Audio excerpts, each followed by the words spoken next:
troisième méthode est le divertissement approuvé par l'État qui joue un rôle essentiel dans la création de ce que Huxley appelle un camp de concentration indolore. L'État fournit un flux constant de divertissement qui captive l'attention des citoyens. Ces distractions incluent des spectacles, des jeux, des technologies avancées et d'autres formes de loisirs qui occupent l'esprit. Le Retour au meilleur des mondes est un recueil d'essais publié par Huxley en 1958. Dans ce livre, Huxley revient sur les thèmes abordés dans son roman initial et analyse comment la réalité de l'époque s'approche de la société qu'il avait imaginée.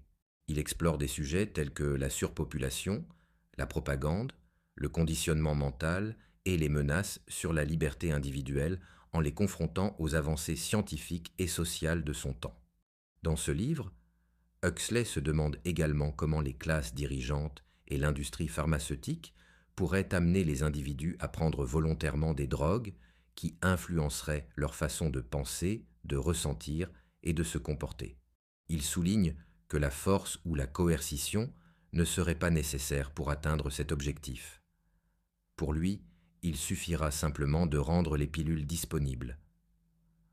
En rendant les drogues attrayantes et accessibles, les individus seraient tentés de les consommer de leur propre gré. Les pilules auront pour objectif de pacifier la population et les gens deviendront ainsi des complices involontaires de leur propre manipulation.